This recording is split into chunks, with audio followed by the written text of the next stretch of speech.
Why were the rabbis so concerned about the menorah? Why did they engineer it so that the children of Israel would look to the menorah and focus less on the stories, moving, gripping stories found in the book of Maccabees? Check out this video. Rabbi Singer just lit up. It's not just a story. It's a history lesson with a flashing red warning light. So we'll watch this and then talk about it. But first, hit that subscribe button over there in the corner. We'd love to stay in touch. The story of Chanukah seems straightforward enough. In 167 BCE, the king of the Seleucid Empire, Antiochus Epiphanes IV, passed a series of decrees in an attempt to destroy the Jewish faith. It was a spiritual assault. He wasn't trying to kill Jews or destroy us physically, but he wanted to destroy us rather spiritually. He banned the practice of circumcision. He banned the study of Torah. He banned the practice of bringing offerings in the temple. In fact, he dedicated the Jewish temple to Zeus and the other gods of the Greek Empire. He had pigs slaughtered on the altar in the temple in the Beis HaMikdash. Jewish life was shattered. As we know, a family rose up, a family of priests known as the Maccabees. At first, they only had maybe 600 fighting men, and they went to war against the Seleucid Empire, which in itself is mind-boggling. Which is even more shocking is that they defeated Antiochus Epiphanes IV in about 164 BCE. That same year, Antiochus, the enemy of the Jewish people, died. The temple was cleansed. Jewish life was restored. All the decrees, of course, were rescinded. And now the Jewish people wanted to restore life in the temple. There was no oil. There was no pure oil to be found anywhere because the Greeks had defiled it. One pach shemen, one flask of oil with the seal of the priest on it, was found intact. The problem? A flask of oil was only enough to keep the menorah lit for one day. Instead, miraculously, it lasted for 8 days.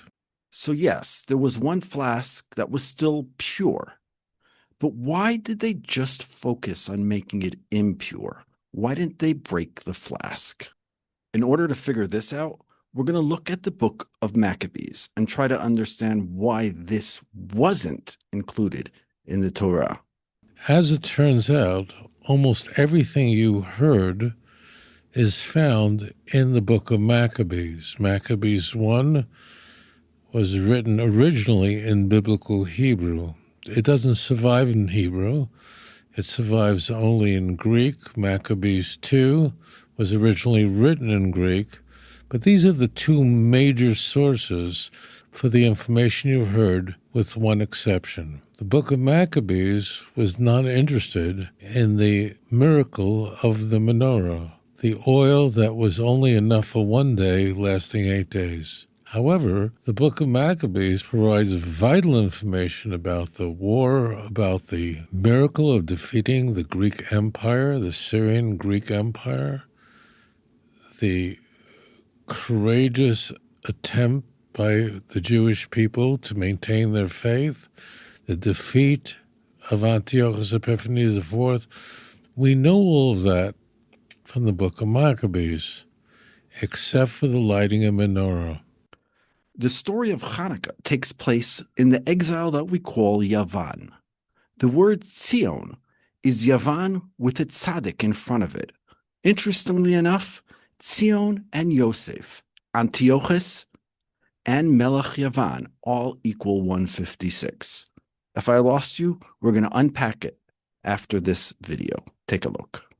But as it turns out, the Talmud The rabbis, Jewish tradition is very concerned about the menorah, the miracle of the 8 days, whereas the book of Maccabees ignores that miracle completely.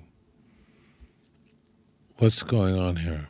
The defeat of the Seleucid Empire was very important, but was, relatively speaking, when all of Jewish history is considered, the Maccabean period lasted for less than a century. This is, of course, during the Second Temple period.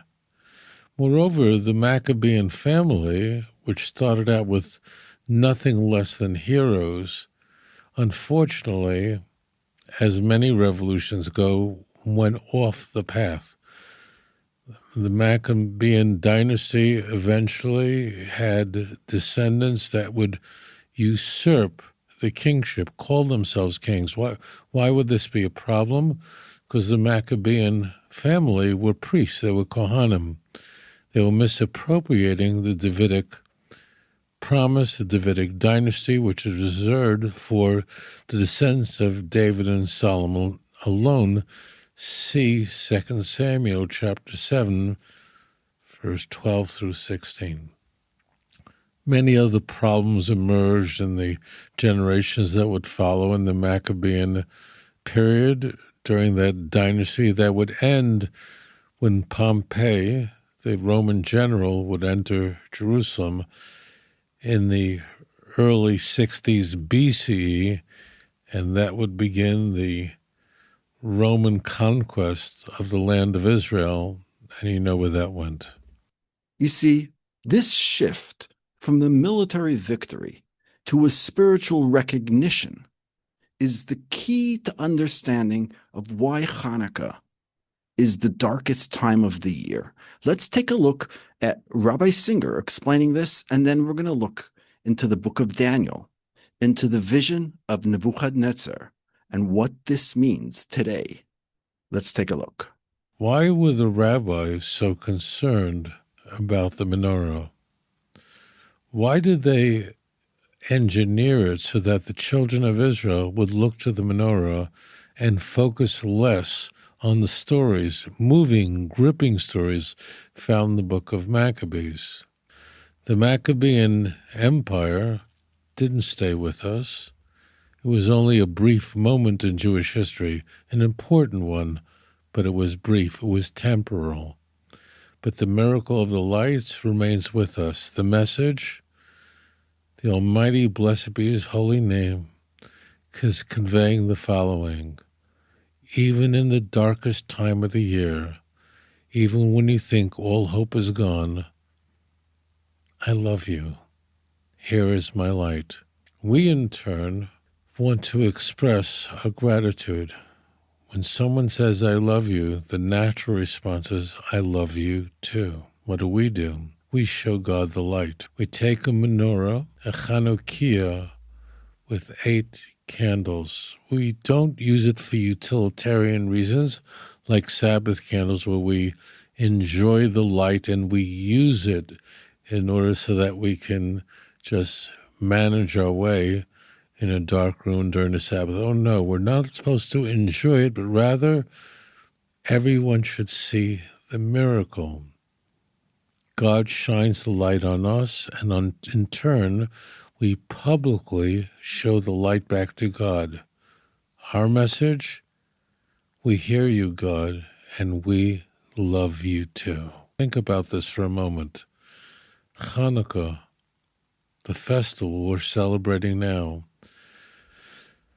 occurs in the winter. It occurs in the winter when the nights are long and the days are short. It's cold. Did you ever feel alone? Did you ever wonder, God, are you really out there? Are you listening to my prayers? We had a king, David, who in Psalm 22 begins this remarkable chapter by asking the same question. God, do you hear me? I know you listened to my ancestors, but are you listening to my prayers? I hear silence. So now that we understand that Chanukah is laser focused on these lights, let's try to unpack what was happening. Who were the Greeks and what were they trying to do? Well, they made 3 decrees. They made a decree that we can't do Shabbat and we can't do brit milah, circumcision. And the third thing they said, we can't create a calendar. We can't have the blessing of the new moon, and we determine when that happens. They said you can't do that.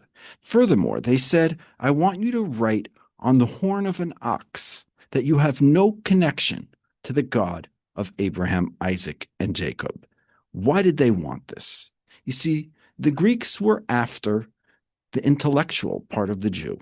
They wanted to say there's nothing called holiness. There's nothing special about Eretz Yisrael. We have the sivivon, the dreidel, that we spin in America and around the world. It says Nun Gimel He Shin, which stands for a great miracle happened over there. Ever wonder where over there was? Right here in Israel. Why is this so important? A famous author in the 1600s, the Megala Amukos, says the following astounding thing, and I've mentioned this before, that if you take the word Zion and you take the word Yavan, you'll notice that Zion and Yavan, which is Greece, have one letter different, and that's a tzaddik. Zion, the numerical value is 156. Also, Joseph is 156. Also, Nebuchadnezzar is 156. And also, Melech Yavan is 156. So what's the connection between Joseph and Greece? What's that about? And what's the connection between Joseph and Eretz Yisrael? Well, it's pretty simple. If we open up Zechariah 9:13, it says, V'orarti banayach Tzion, I will awaken banayach. Banayach means a child of Tzion against the children of Yavan. Really? Tzion goes against Yavan. What's happening?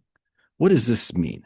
You see, the Greeks were after the spiritual aspect of Judaism.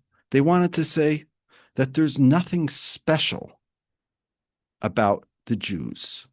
Every person is a son of God. They were questioning the chosen people. They were questioning if we have a right to live in the land. They were saying, you're special, we're all special. We're all children of God. And the Greeks, the Talmud tells us, translated the entire Torah into Greek. Why did they do this? Well, they wanted to say that we also are children of God, like it says in Zechariah 9:13. So what's the difference? Megala Amukas says that if you add a tzaddik to Yavan, you get Zion. And really, essentially, each one of the exiles, the Arizal writes, was for us to collect souls. So there is something called Banayach Yavan. There is the children of Yavan, and they converted. But something we have to remember is that the Jewish people have 3 mitzvot, it says. The mitzvah of Shabbos, that is sanctifying the 7th day, making kiddush, and following the laws of the Shabbos. And they have circumcision, and they have kiddush hachodesh, which is blessing the new moon.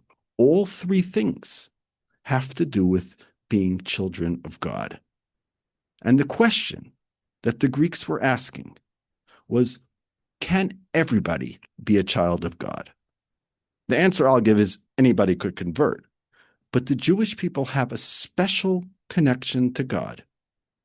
And this connection of God has to do with Tzion. You see, Rameir says, Chavivin Yisrael Shakarim Banim. He said that all Jewish people are children of God. Something you might not know. Many Jews in the time of the story of Chanukah were not religious Jews. But yet, They recognized the light burning as being a miracle. They were able to see the miracle not in the war, but actually in the spiritual aspect, in the aspect of lighting the menorah, in the light coming out of the Beis HaMikdash. They were able to recognize that the Beis HaMikdash, Tzion, is what brings out the light. So where does this lead us? The third thing that the Greeks said the Jews can't do was kiddush hachodesh. That's making the new moon. You see, the Jewish calendar has to be done by the Jewish people. The Jewish people create the new year. We decide what day it's going to be based on physical evidence of seeing the new moon. You might ask, what difference does it make? And even today, do we still do that? We don't do that. Well, I'll answer both questions. The difference it makes is that God, once he created the world, gave the keys to the world to the Jewish people. We run the show. You see, in Isaiah 43, it says, so says the God who calls Jacob his creator, who says, Boreach Yaakov Yotzreach Yisrael. God looks to the Jewish people and says, you're my creator. What does that mean? Well, we decide when Rosh Chodesh is. The Greeks wanted to say, you're not in charge. You might ask, today, we don't decide. We just have a calendar. Well, that's not exactly true. And I'll tell you something interesting you might have not known. The calendar we have is based on what the Anshe Knesset Gedola did, the men of the Great Assembly. They set this up until the year 6000. We're at 5,786. So at the year 6000, we will need to have a Sanhedrin. Otherwise, we would not have Rosh Hashanah. So every year, when we have Rosh Hashanah on that day, God looks down into the world and says, who decided that today is Rosh Hashanah? Oh, the rabbis did. I'm going to go judge the world. Imagine if the Torah people today decide that Mashiach is coming, that we're going to take the action of coming back to the land and seeing that the land has awoken. And Rashi says that the awakening of the land producing fruit for the Jewish people, and the fruit of the land could be Jaffa oranges, but there is no Torah like the Torah of Eretz Yisrael. And I don't know if it's 3x, 5x, or 10x the amount of Torah and learning in Eretz Yisrael today. Since the time of Chizkiyahu HaMelech, there has never been so much learning Torah in Eretz Yisrael today. There's no question about that. And the level of Torah learning among children, among teenagers, and among adults is higher on every single standard. And kids who grow up in Israel grow up with a tremendous understanding of God, the Jewish destiny, and of Jewish pride. Thank you for watching. Please like, share, and subscribe, and I look forward to hearing from you in the comment section. Shabbat Shalom, Shavua Tov, and Happy Chanukah from just outside Jerusalem.